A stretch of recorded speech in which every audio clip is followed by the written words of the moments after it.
Okay, good afternoon. Thanks everybody for joining us today into our session about powering the future, and we're going to dive a little bit into NextEra's Gen AI journey. Let me grab the clicker here. I'm Joseph Santamaria. I'm Director for Solution Architecture and Customer Success Management at AWS with our energy industry vertical. Fundamentally, what my team does is helps sit down side by side with customers, energy customers, the largest that we have, and help them solve business and technology problems with AWS Cloud. And I have the pleasure and honor to be joined here today by one of our partners from NextEra, Jose. So Jose, can I ask you to introduce yourself? Yeah, pleasure. Hi, my name is Jose Medina, Senior Director of AI and Innovation for NextEra. It's a pleasure to be here. We get to collaborate with AWS and all of our partners to deliver awesome transformative solutions so that we can improve the lives of our communities and our customers. Thrilled to be here. Thank you. Thanks, Jose. So let's just jump into it a little bit. Our agenda today has two sections. One, I'll start my first section, and I'll talk a little bit of why Gen AI is important for energy. And then we'll talk about how we're helping our customers scale Gen AI, and maybe just talk about some trends and things that I think should be top of mind for you in the energy space. And then I'll hand it over to Jose, who will walk us through their scaling journey for Gen AI. NextEra was one of their early adopters of Gen AI. They took it very seriously, while others were maybe experimenting and questioning the technology. They really saw the potential very early on, and they are one of our most advanced customers in terms of Gen AI within utilities. Jose will also dive a little bit in culture. Can't forget about the people aspect of things, and then give us a peek into the future of what they are working on. So why is Gen AI important for energy? We all know the energy industry is going through massive changes. First and foremost, obviously, is the demand for more energy driven by the electrification of large parts of the economy, whether it's transportation, driven by data centers. The U.S. EIA estimates that by 2050 we'll have to have an additional 50% more generation than what we have today. And that's not only more generation, it has to be done in a way that is sustainable and in a way that doesn't tax the environment too much. And if that wasn't enough, it also has to be reliant, resilient, and also affordable. So we have to find ways to scale energy sources that are clean, that are affordable, and that they continue to be reliable as electricity has been for the last few decades. As commodities go, electricity is one of the most reliable. You can go to a supermarket, and some days, most of the times you find milk, sometimes you don't, but you can be rest assured that the lights are on and the freezers are working. So it's a very reliable commodity that we need to continue. Now, in reality though, many of the technologies that are required to face these changes have not been invented yet, and they don't exist. And if they've been invented, they haven't been invented or scaled to the level that they're required to be able to face the challenges that we were just talking about.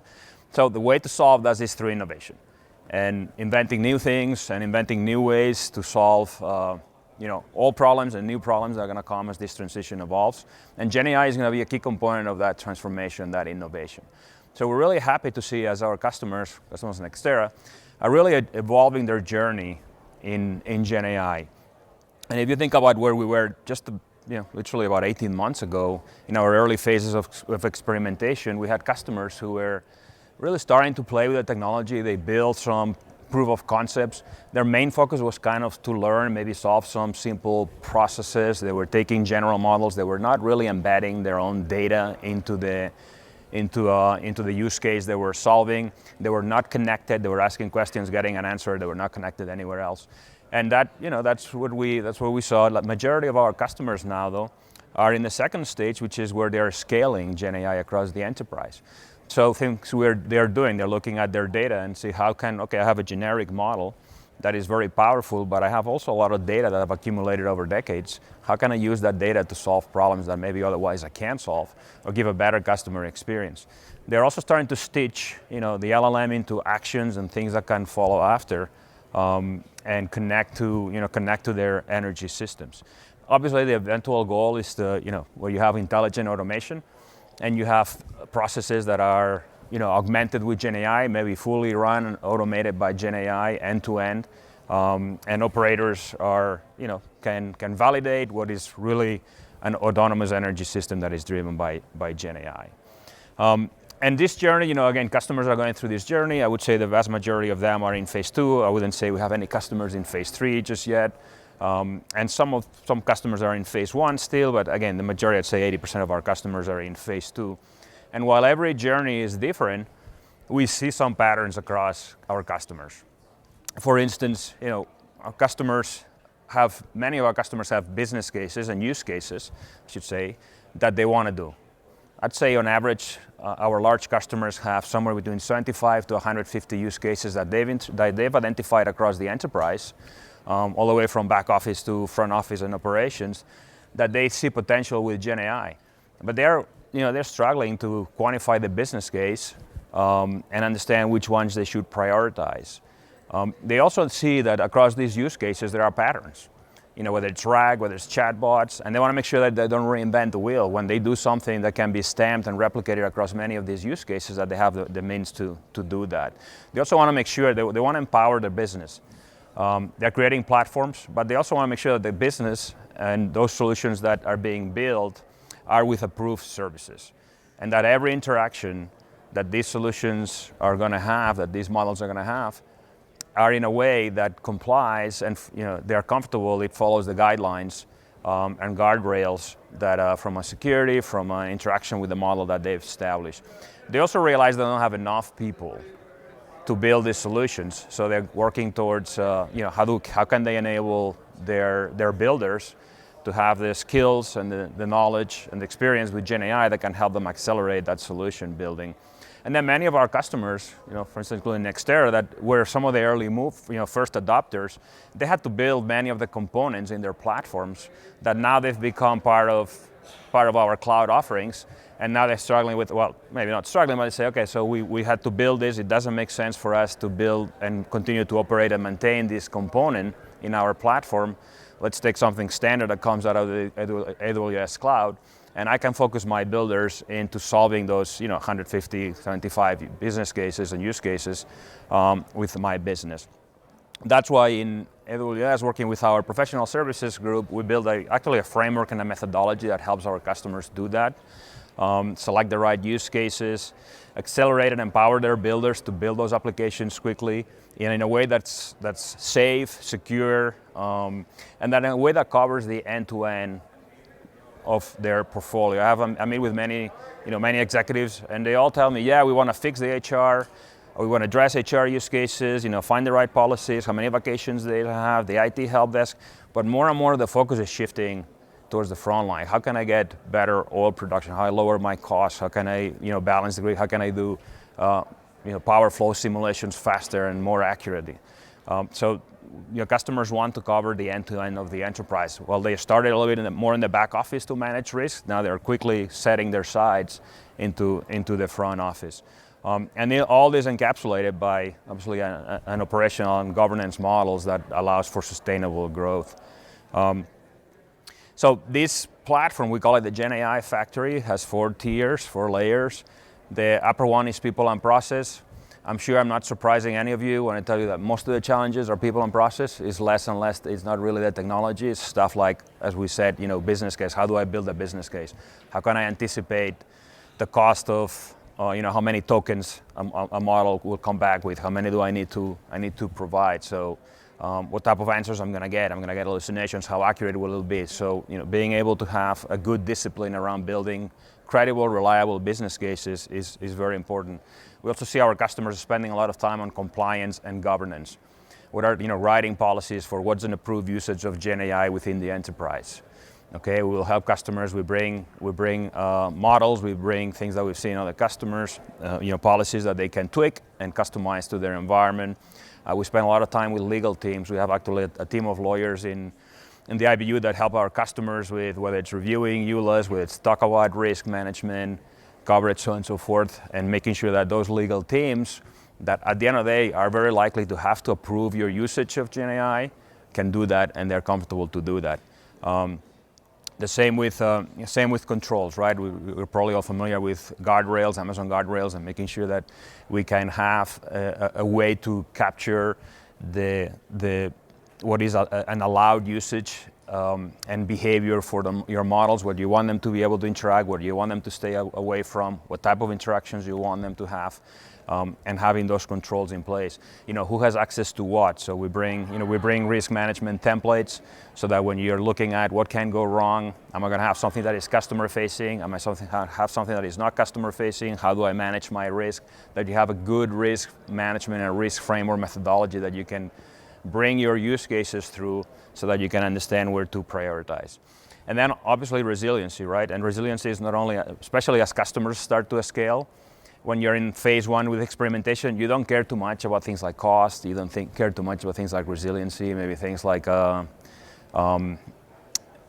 latency, but as you start to productionize, as you start to scale, these are topics that become top of mind, so you want to start building your platforms in a way that are resilient. This is supported once you have that in place, and we do it in an iterative fashion, but once you have that in place, you start to look at, okay, how can I help my builders churn those solutions in the right way and in an accelerated fashion.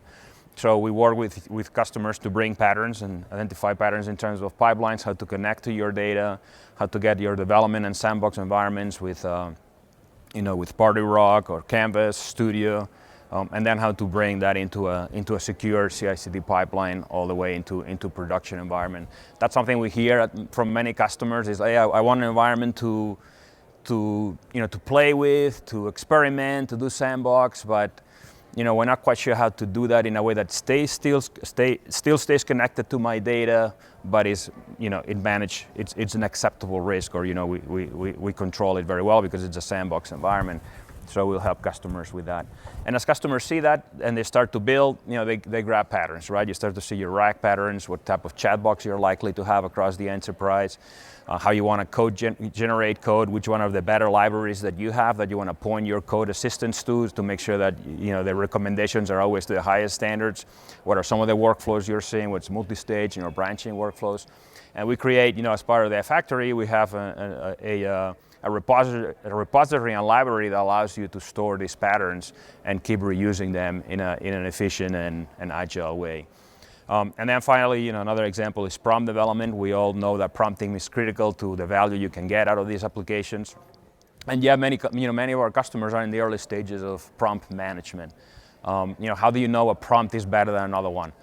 A lot of it is qualitative metrics. We don't have a lot of real metrics or data that customers are using today either when comparing across prompts or when they are moving from one model to the other.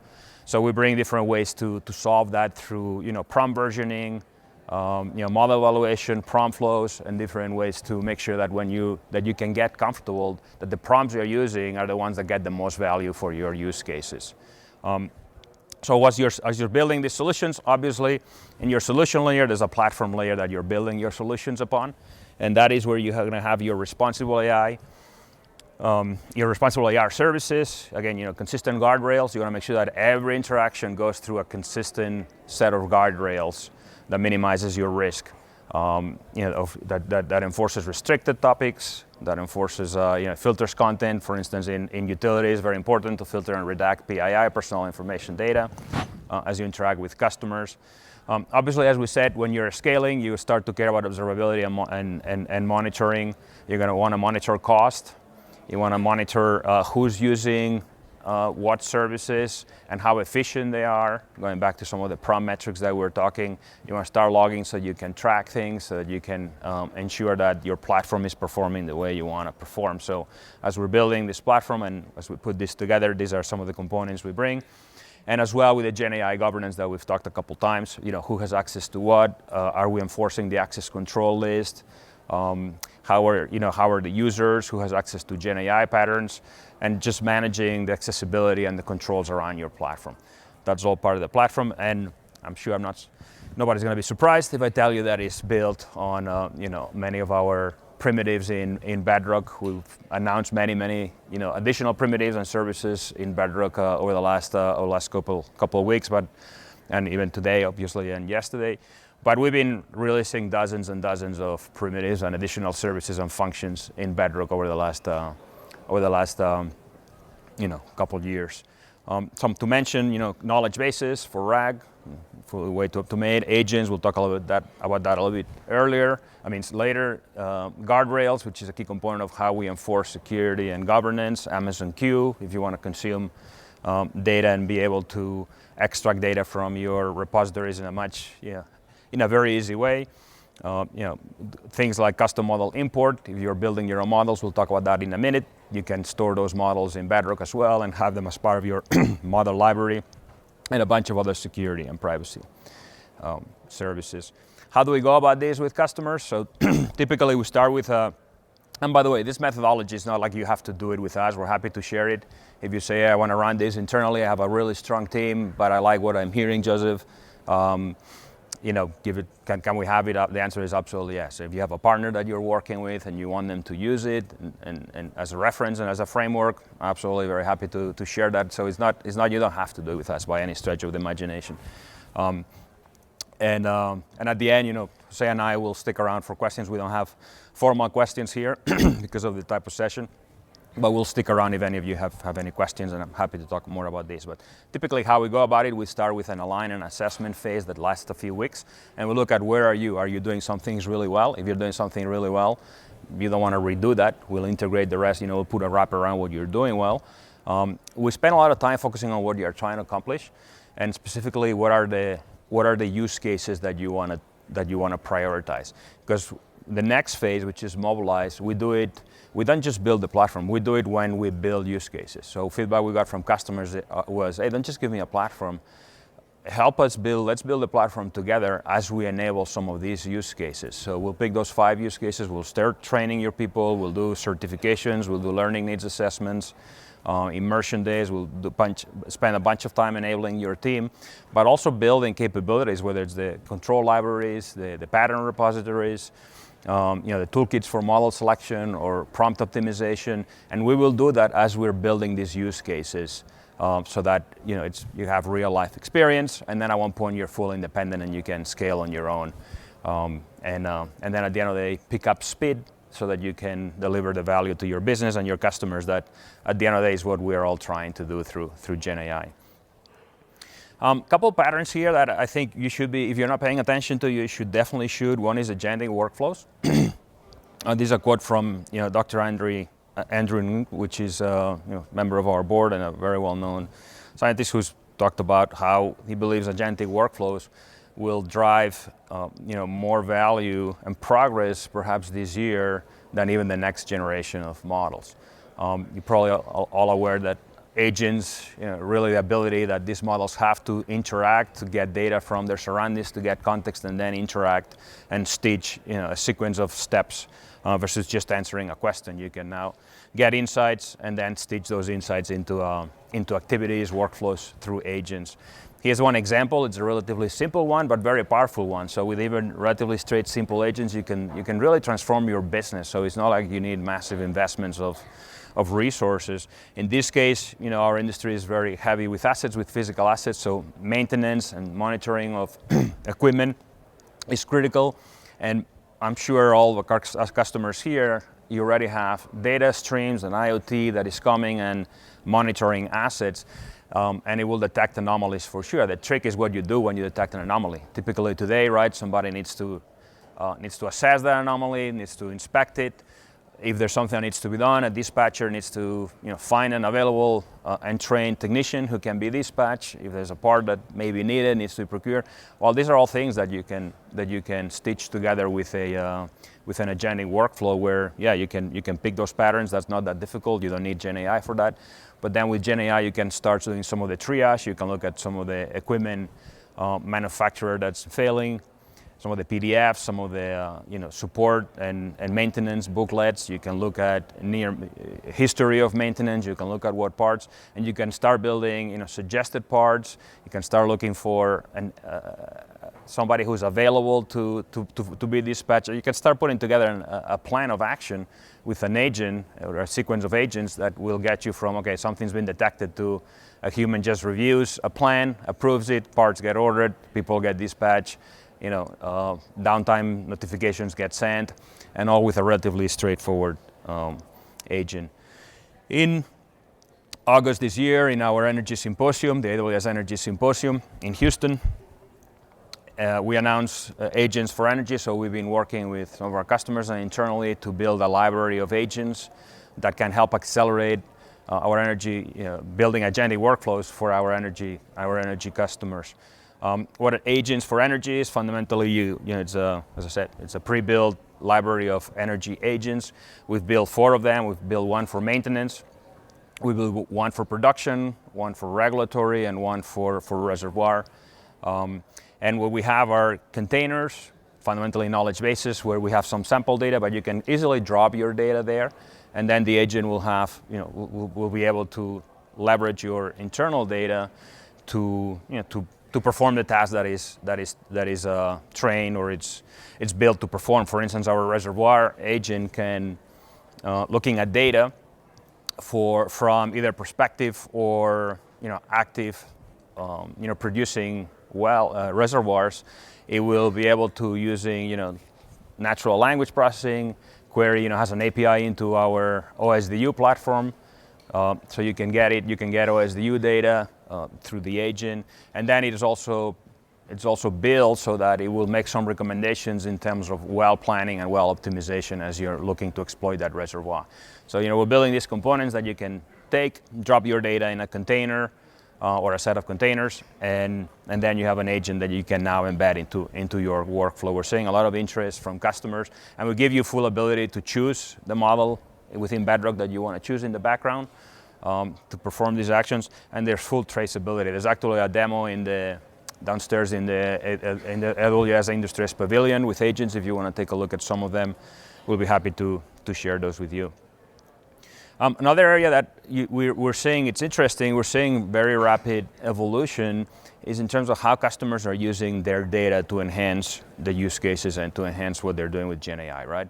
It started, obviously, we all know, with prompt engineering, maybe doing some very simple prompts, then went to RAG relatively quickly. Most of our customers, I'd say today, they're quite proficient with RAG and using knowledge bases. But we're starting to see now customers who are taking models and say, because something like distillation, it's making it a little bit easier to fine-tune and to continuously train models. They are starting to do that. So we have a couple customers now that they're building a subsurface seismic foundational model, where they look at their history of subsurface exploration, and they're training the model to enhance and support their geophysicists and geoscientists in whether it's subsurface characterization, finding oil faster, so on and so forth. We have a customer we talked about that is who in Europe who are building a sustainability foundational model that's going to be an expert in giving recommendations to themselves, but also to others about how to attain whether it's climate and sustainability goals within the company, scope 1, scope 2, and scope 3, and what are the right actions. So very specialized models. We talked about some of the problems earlier that need to be solved for us to run this energy transition.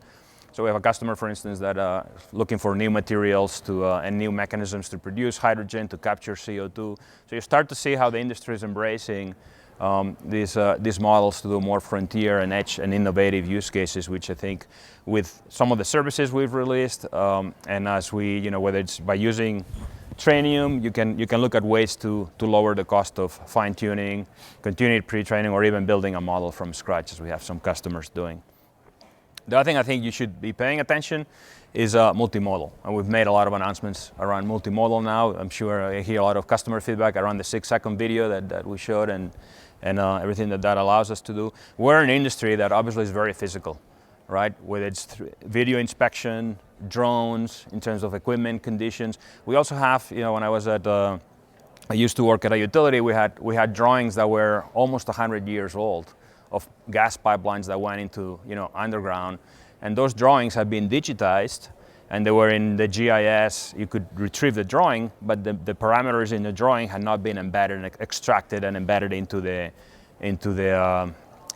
model for the network. Now you can do that with these models that are very, very good at interpretation and multimodal. If you look at some of the probably the most accepted benchmark is the MMOU, which is the massive multidimensional, multidisciplinary, multi-model understanding, which is a set of about 10,000 graduate level questions around arts, humanities, science, technology, and with up to 30 different representations of data, from music sheets to charts to pictures to images to sound, and they're getting 70% accuracy. So you're now at a point where you can really start relying on these models and build use cases that rely on multimodal for images, sound, audio, video, and which our industry is plenty of those use cases. And with that, I'm going to invite Jose back to talk to us about what's going on at NextEra Energy on their journey. Thanks, Joseph. Thank you. Appreciate it. Afternoon, everybody. So there's a problem. The problem is you're on your way to work and you're going to be late to the meeting because you just saw a check engine light on your dash. You pull over, you pop the hood, you're looking at the engine, you have no idea how to solve it. Now imagine for a second that you could pull in your trusty mechanic assistant and they could walk you through that entire scenario, solve the problem, you're on your way to work. Of course, most of us don't have this trusty assistant, but we often wish we did, right? How many of us have seen a check engine light before? Oh yeah, okay, good. I'm not the only one. So now imagine this scenario 100 feet in the air. Okay, 100 feet in the air, you're at the top of a wind turbine, and you're getting these pesky fault codes that can mean a lot of things. There can be many, many reasons why you get certain fault codes. Some of them are just like that check engine light, and you're not quite sure how to troubleshoot them. So at NextEra, what we did is we built an assistant. We built a really capable assistant, GenAI assistant. We started this journey in early 23, before a lot of the reusable components that are available on AWS today were available. We had to sort of fashion a lot of capabilities together early on for ourselves. And now we're really proud to say that 900 technicians are using this tool today. They're getting a ton of benefits from the tool, and they're able to now troubleshoot really complex fault codes very quickly, driving a lot of efficiency. We replicated this capability over to a variety of locations. One of them is the service planner function. So service planner is a really important function. If all of you, it's probably a reminder for all of you, but for the utility, right? So for poles and wires, making sure that we're designing a really resilient grid. Florida is a great place to visit, great place to raise a family, to travel. And so we get a lot of people moving to Florida to be part of the Florida Power and Light customer base. And with that, we need to design really resilient systems. And it's really complex. We get a lot of requests. There's engineering requirements or regulatory requirements. There's timelines to meet. And service planners now have an assistant that helps them plan their day, helps them really understand what's being requested, pull up complex engineering material, and really sit side by side with them as they work through meeting customer demands. Really proud about that. We're NextEra. I get to sit up here and tell the story a little bit. We have two really incredible enterprises that make up NextEra Energy, which is the largest generator of renewable energy from the wind and sun on the planet. We operate in 41 states in Canada. We're also really proud of Florida Power and Light, one of the largest U.S. electric utilities, about 5.9 million customers, and just a tremendous story. And what makes this moment really, really pivotal is just the point of inflection we are in energy right now. I think you all are seeing it. We're going from an instance where historically we've got flat power demand, renewable growth really linked to retirements, coal, early historical technologies, and then singular point solutions being driven by just individual customer demand. Now moving forward, we see tremendous renewable growth over the next 7 years, 3x growth actually. And this all comes by way of the most cheapest, cleanest resource, which is renewables, right? So what that means is amongst the many solutions we're going to have to deploy to transition our economy, decarbonize our economy, AI is going to be at the forefront of that to help us orchestrate all that change, right? So how was NextEra thinking about this about a year ago when we started? Actually more than a year, about 18, 19 months ago when we started. How can these lessons maybe be helpful for you depending on where you are in your transition and your Gen AI adoption journey? We'll talk about that. The first thing I wanted to share is that very early on, we tried to establish a few tenets to guide our decision making. So why is it important to think about tenets? Why is it important to rally around certain principles? It helps you make decisions faster. It helps you make sure that you are focusing on the vital few things that are going to help you transform your company and, again, meet that challenge of decarbonization and scaling renewables, right? One of the key tenets was human-centered design. Really important to respect the human being, make sure you're delivering products and services that they actually want to use, right? I think we've all probably used enough apps and software in our lifetime to know the difference between something you really enjoy using and you're going to go back to and use often versus the thing that's kind of a dud and you don't want to use ever again. And I'm willing to wager a paycheck that the ones that work are the ones that have human-centered design. Humans are in the room helping guide the development, making sure that it's responsible, making sure that it's designed to deliver a ton of value. Top-down prioritization is super important, making sure that you're focusing on the vital few initiatives that are going to move the needle. I'll talk about that in a second as another tenet. And then also, what happened 19, 20 months ago to all of us? Everybody wanted to jump in and play with this technology, right? There are some folks who were a little bit reticent, waiting on the sidelines, maybe a little scared to change. But as a culture, NextEra embraces change and is really excited to try new things. And so what we realized is we needed to fill the vacuum.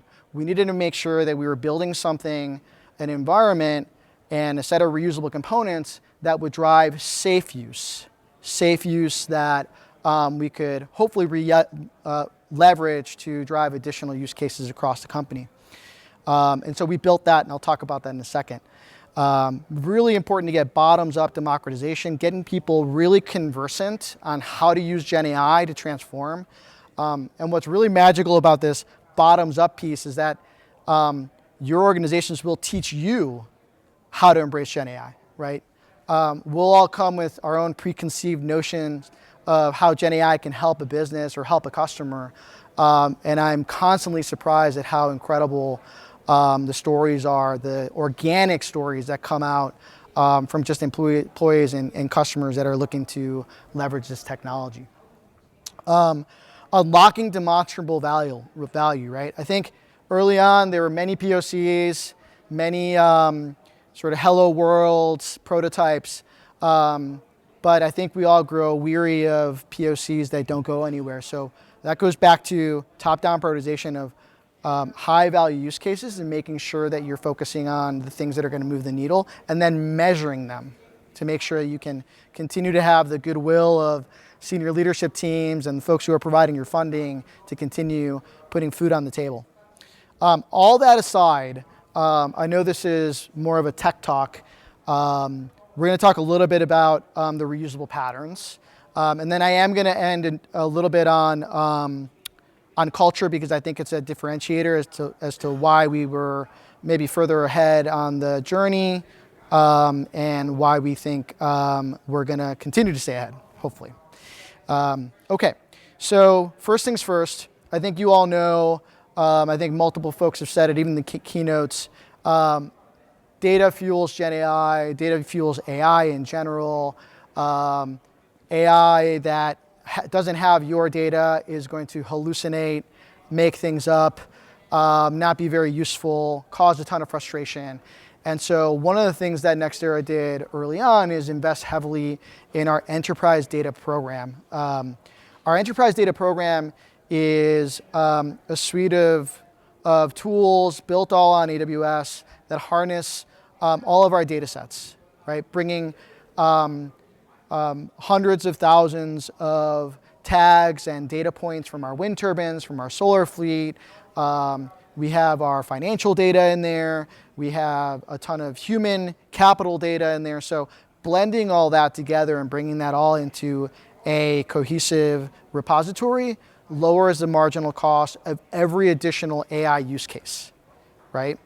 So when you talk to a typical data scientist or ML engineer or software developer, they're not spending so much time toiling at organizing their data. They're jumping straight into creating new prototypes, experimenting with concepts. And so this foundational housekeeping is necessary, right? It's not often the most exciting thing, but it's really, really critical to make sure that you can unlock a lot of use cases down the line, okay?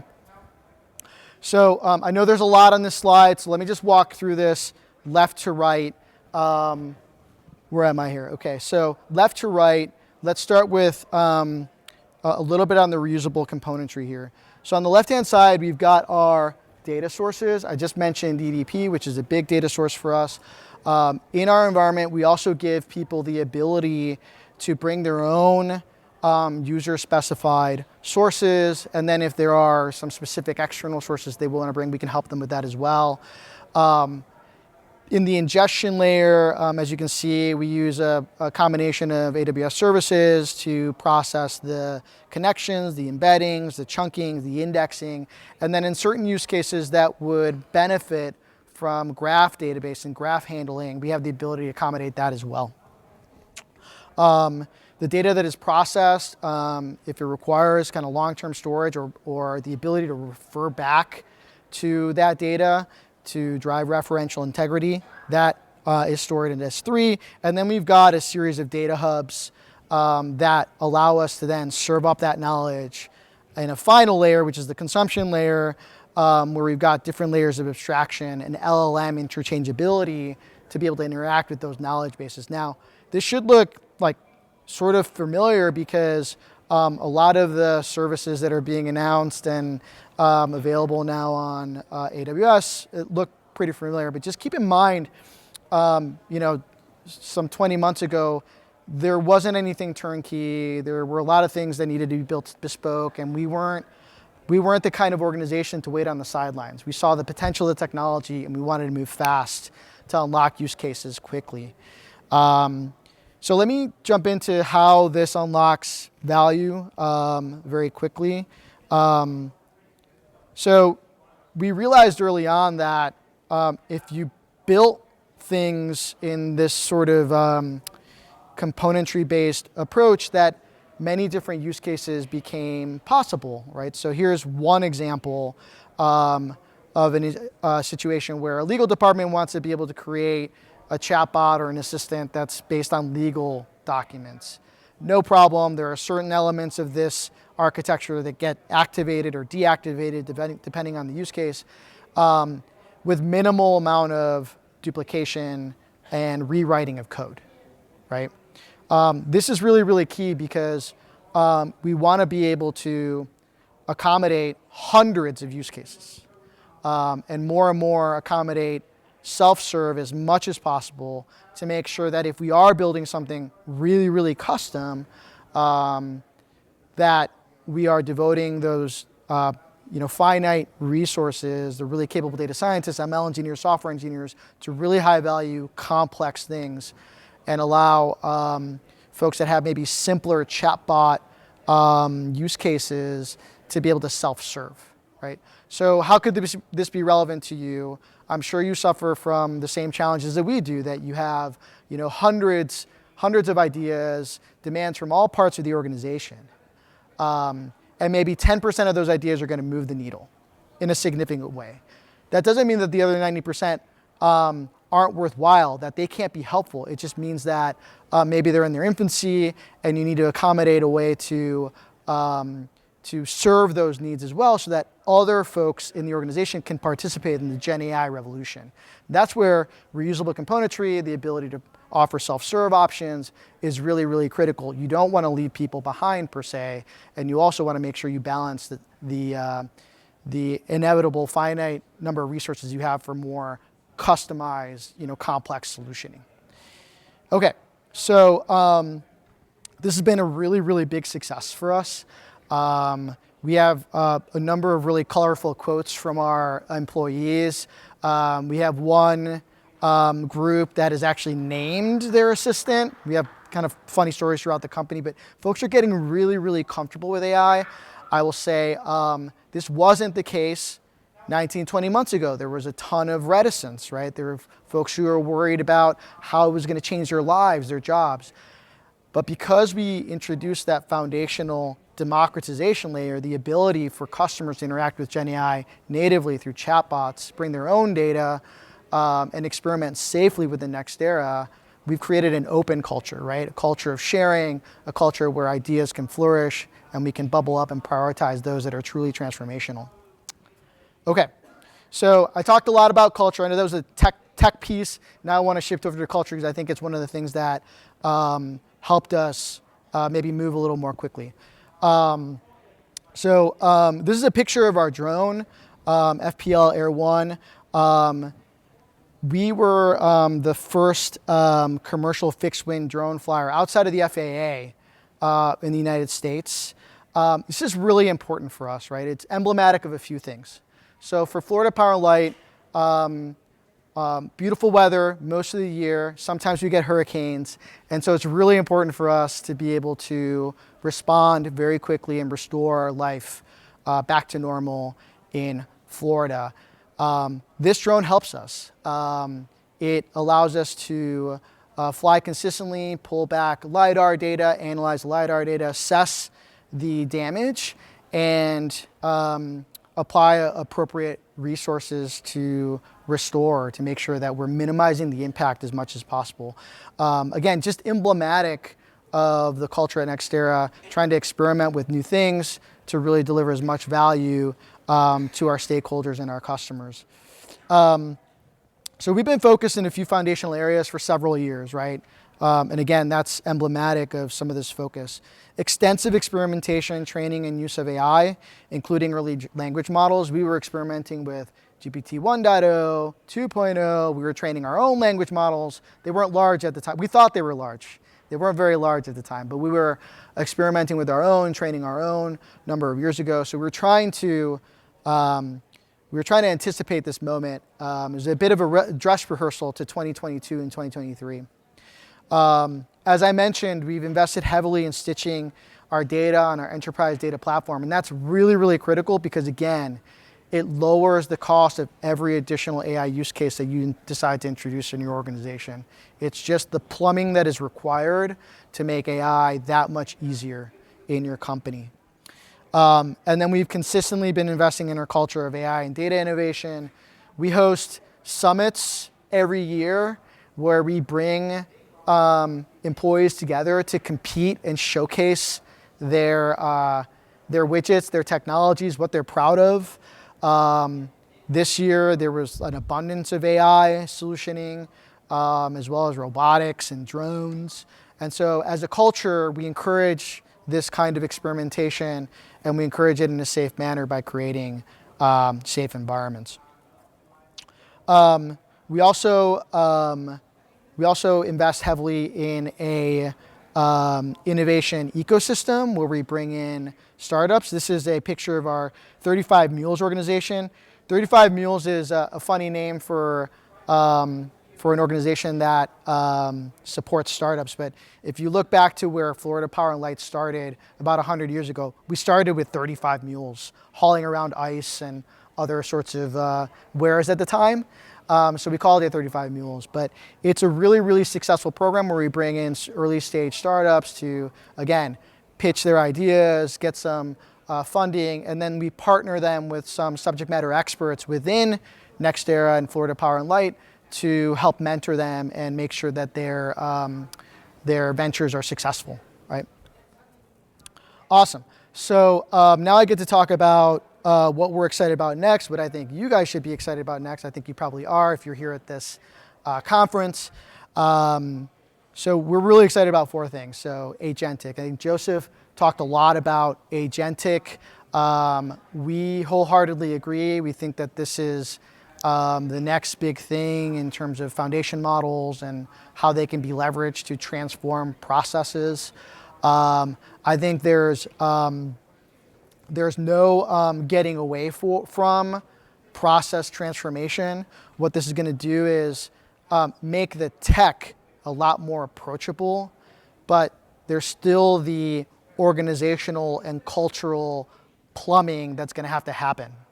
Like winning the hearts and minds of people to transform their processes and their departments and their points of view to embrace agentic should not be minimized. That's a huge component to transformation. Small language models we think are going to be ubiquitous and helpful in a variety of ways. Super specific implementations to help, whether it's in customer service or in finance or in HR, or even as layers of evaluations are the next big thing. And we're already starting to experiment with those quite a bit. Vision. Really excited about vision. I know it may feel like something from 2020, but vision paired with language models on wearable devices in operational settings to help our technicians be really, really safe, essentially be able to work hands-free and allow folks at our central office to see what the technician's seeing and interacting naturally with AI, as well as our central technicians in the home office. This is going to be really transformation. LLMs are really a force multiplier for all of the older technologies as well. We think vision is going to be really, really transformational for us as well. And then last but not least, voice. So on voice, speech to speech. I think it's the new UI. We think that it's going to transform the way we interact with machines, with each other. And we are already starting to experiment as well with voice, speech to speech specifically, to try to anticipate what's next and how we can embrace voice to voice and transforming our business processes. So with that, I want to thank you for your time. I want to thank Joseph for hosting, and really hope that this was useful for you. And if you do have questions, happy to stick around to answer them.